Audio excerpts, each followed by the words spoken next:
Assalamualaikum warahmatullahi wabarakatuh. Selamat pagi teman-teman. Semoga sehat selalu ya.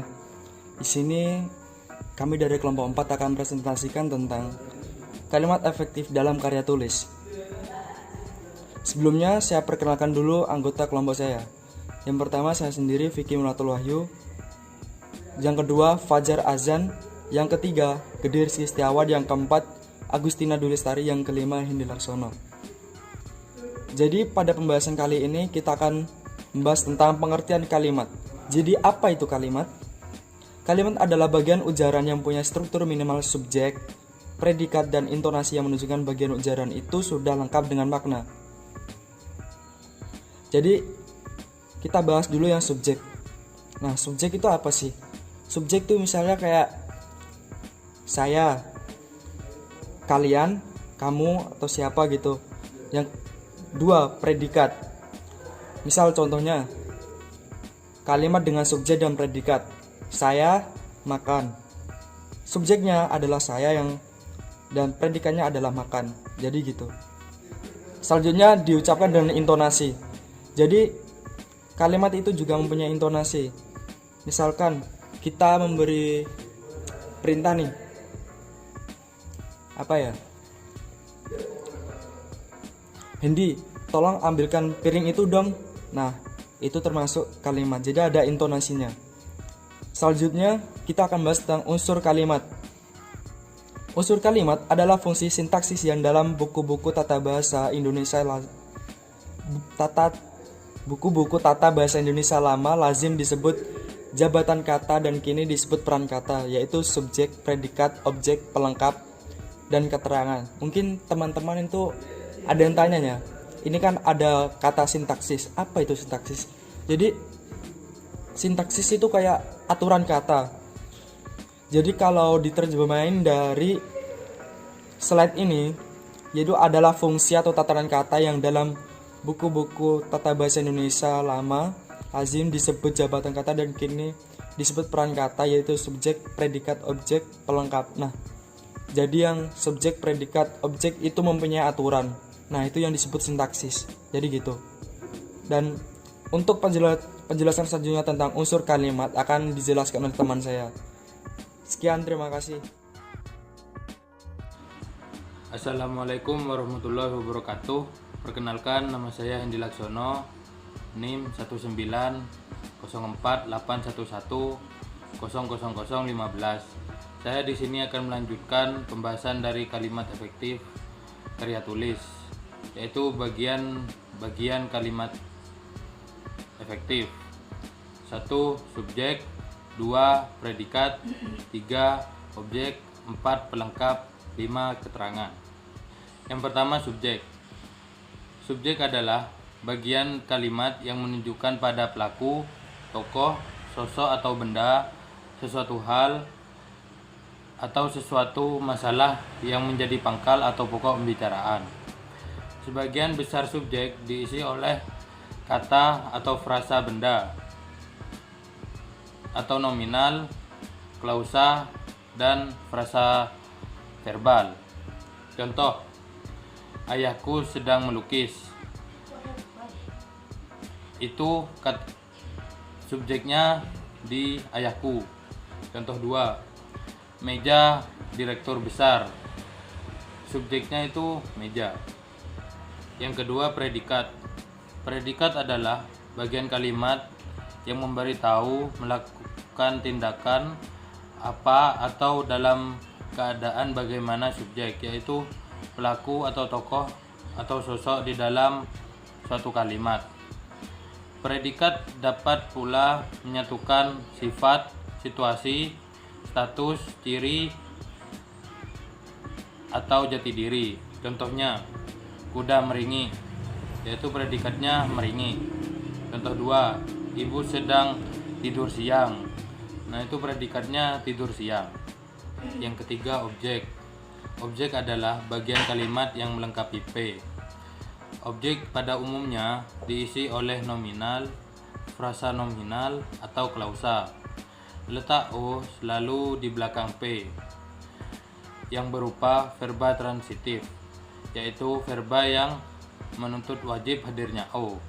Contohnya, Nurul menimbang beras. Nah, objeknya yaitu beras. Contoh 2. Arsitek merancang desain rumah. Objeknya yaitu desain rumah. Yang keempat yaitu pelengkap. Pelengkap atau komplement hampir sama dengan objek. Perbedaan pelengkap dengan objek adalah ketidakmampuannya menjadi subjek jika kalimat yang semula aktif menjadi pasif. Contoh 1. Indonesia berdasarkan Pancasila. Yang kedua, Ardi ingin selalu berbuat kebaikan. Dan yang terakhir, keterangan. Unsur kalimat yang tidak menduduki subjek, predikat, objek, maupun pelengkap dapat diperkirakan menduduki fungsi keterangan. Berbeda dengan objek dan pelengkap yang selalu berada di belakang predikat. Unsur yang berfungsi sebagai keterangan bisa terletak di depan subjek atau predikat. Contohnya, di perpustakaan kami membaca buku itu. Yang kedua, kami membaca buku itu di perpustakaan. Nah, dari kedua contoh tersebut ada kata itunya. Nah, kata itu adalah keterangan. Ya baik, saya akan melanjutkan materi dari teman saya tadi, yaitu materi selanjutnya adalah macam-macam keterangan. Nah, keterangan dapat dibedakan menjadi berbagai macam, yaitu antara lain yang pertama, keterangan tempat. Keterangan tempat yaitu keterangan yang mengandung makna tempat. Keterangan tempat diawali oleh preposisi di, ke, dari, dalam kurung di, dan dalam. Nah, untuk selanjutnya yaitu keterangan waktu. Keterangan waktu yaitu keterangan yang mengandung makna waktu. Keterangan waktu diawali oleh preposisi pada, dalam, sepanjang, selama, sebelum, dan sesudah. Nah, selain itu, ada keterangan waktu yang tidak diawali oleh preposisi, misalnya sekarang, besok, kemarin, dan nanti. Selanjutnya yaitu keterangan alat. Keterangan alat merupakan keterangan yang mengandung makna alat. Keterangan alat diawali oleh preposisi dengan, dan, tanpa. Yang selanjutnya yaitu keterangan cara. Keterangan cara merupakan keterangan yang berdasarkan relasi antar unsurnya, bermakna cara dalam melakukan kegiatan tertentu. Keterangan cara ditandai oleh preposisi dengan, secara, dengan cara, dengan jalan, dan tanpa. Yang selanjutnya yaitu keterangan tujuan. Keterangan tujuan merupakan keterangan yang dalam hubungan antar unsurnya mengandung makna tujuan. Keterangan tujuan ditandai oleh preposisi agar, supaya, untuk, lagi, dan demi. Yang selanjutnya, keterangan penyerta. Keterangan penyerta merupakan keterangan yang berdasarkan relasi antar unsurnya yang membentuk makna penyerta. Selanjutnya, keterangan pembanding. Keterangan perbandingan yaitu keterangan yang relasi antar unsurnya membentuk makna perbandingan. Keterangan perbandingan ditandai oleh preposisi seperti, bagaikan, dan laksana. Yang selanjutnya yaitu keterangan sebab. Keterangan sebab merupakan keterangan yang relasi antar unsurnya membentuk makna sebab. Keterangan sebab ditandai oleh konjungtor sebab dan karena. Untuk yang berikutnya, keterangan akibat. Keterangan akibat yaitu keterangan yang relasi antar unsurnya membentuk makna akibat. Keterangan akibat ditandai oleh konjungtor sehingga dan akibatnya. Untuk yang selanjutnya, keterangan syarat. Keterangan syarat merupakan keterangan yang relasi antar unsurnya membentuk makna syarat. Keterangan syarat ditandai oleh konjungtor jika dan apabila. Untuk yang selanjutnya, keterangan pengandaian, yaitu keterangan yang relasi antar unsurnya membentuk makna pengandaian. Keterangan pengandaian ditandai oleh konjungtor andai kata, seandainya, dan andaikan. Untuk yang terakhir, keterangan atributif. Keterangan atributif merupakan keterangan yang relasi antar unsurnya membentuk makna penjelasan dari suatu nomina. Oke, untuk materi selanjutnya yaitu jenis-jenis kalimat. Kalimat dapat dibedakan menjadi berbagai jenis. Untuk yang pertama, menurut jumlah klausa pembentuknya, dan yang kedua, fungsi isinya, dan yang ketiga, kelengkapan unsurnya, dan yang terakhir, susunan subjek predikatnya. Oke, untuk pembahasannya nanti akan dijelaskan oleh rekan saya. Assalamualaikum warahmatullahi wabarakatuh. Perkenalkan, nama saya Fajar Azanatian dari kelompok 4. Saya di sini akan menjelaskan sedikit tentang jenis-jenis kalimat. Yang pertama adalah jenis kalimat menurut jumlah klausanya. Menurut jumlah klausanya, jenis kalimat dibedakan menjadi dua, yaitu kalimat tunggal dan kalimat majemuk. Kalimat tunggal adalah kalimat yang terdiri atas satu klausa. Kalimat tunggal hanya mengandung satu unsur subjek, predikat, objek, pelengkap, ataupun keterangan. Tentu saja, kalimat tunggal tidak harus mengandung semua unsur tersebut. Karena unsur minimal sebuah kalimat adalah unsur subjek dan predikat. Contoh dari kalimat tunggal adalah ibu sedang memasak. Ibu sebagai subjek dan sedang memasak sebagai predikat. Kedua adalah kalimat majemuk. Kalimat majemuk merupakan gabungan dari dua atau lebih kalimat dengan menggunakan konjungsi. Kalimat majemuk ini dibagi menjadi dua macam, yaitu kalimat majemuk setara dan kalimat majemuk bertingkat. Kalimat majemuk setara terbentuk dari dua atau lebih kalimat dan tiap-tiap kalimat tersebut memiliki kedudukan yang setara. Contohnya, Eni mengonsep surat dan Rini mengetiknya. Yang kedua adalah kalimat majemuk bertingkat. Kalimat majemuk bertingkat terbentuk dari dua atau lebih kalimat dan tiap-tiap kalimatnya memiliki kedudukan yang tidak setara. Contohnya, dia datang ketika kami sedang rapat. Jenis kalimat lain adalah jenis kalimat menurut fungsinya. Jenis kalimat menurut fungsi dibedakan menjadi beberapa macam. Yang pertama adalah kalimat berita. Kalimat berita adalah kalimat yang dipakai oleh pembicara untuk menyatakan berita kepada lawan bicaranya. Contohnya, tadi pagi terjadi kecelakaan di jalan raya. Yang kedua adalah kalimat tanya.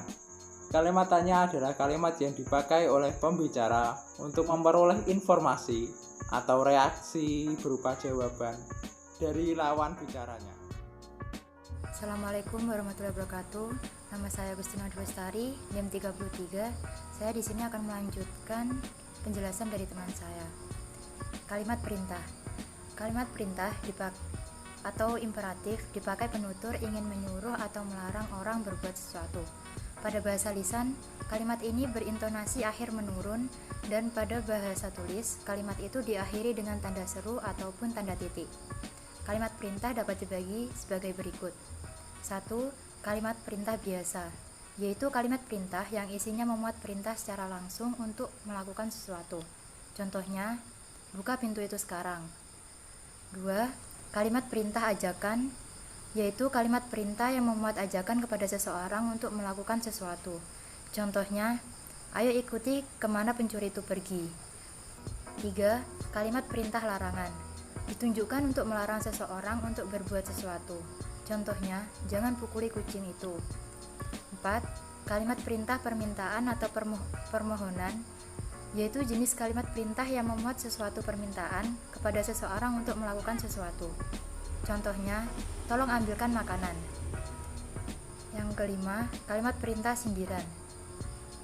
Contohnya, andaikan ada yang mengambilkanku minuman, yaitu bermaksud untuk meminta diambilkan minuman. Selanjutnya, kalimat perintah mempersilahkan, yaitu kalimat perintah yang meminta seseorang untuk melakukan sesuatu namun dengan bahasa sopan. Contohnya, semua hadirin dipersilakan berdiri. Lalu kalimat perintah saran, yaitu kalimat perintah yang memuat saran dengan meminta seseorang melakukan sesuatu. Contohnya, sebaiknya kau jauhi teman-teman nakalmu itu. Lalu kalimat perintah informasi sering digunakan pada kalimat tidak langsung. Contohnya, Ayah melarang anak perempuannya keluar rumah setelah maghrib. Selanjutnya, kalimat tidak lengkap. Kalimat di dalam bahasa tulis, lebih-lebih bahasa lisan, sering lengkap unsurnya. Hal itu terjadi dalam wacana pembicaraan yang konteksnya sudah diketahui oleh para pelaku. Kalimat lengkap contohnya sebagai berikut. Mila, ada siapa di dalam? Maya, ibu. Mila, apa ibu sudah tahu rencana kita? Maya, belum. Di sini maksudnya adalah kalimat tidak lengkap itu tidak lengkap sesuai strukturnya. Hanya terdiri dari subjek, predikat, dan objek. Contoh tadi yaitu bentuk ibu dan belum di atas adalah kependekan dari bentuk kalimat lengkap di dalam ada ibu. Dan ibu belum mengetahui rencana kita, akan tetapi tanpa diucapkan secara lengkap pun Mila sudah memahami maksud Maya maksud dari ibu. Ini adalah contoh selanjutnya. Yang terakhir, kalimat inversi. Kalimat inversi yaitu kebalikannya dari kalimat versi. Kalimat inversi yaitu kalimat yang predikatnya mendahului subjek. Untuk predikat subjek dipakai untuk penekanan atau ketegasan makna. Kata atau frasa tertentu yang pertama muncul dalam tuturan akan menjadi kata kunci yang mempengaruhi makna dalam hal menimbulkan kesan tertentu. Contoh kalimat inversi. Menangis pacarku karena sedihnya. 2.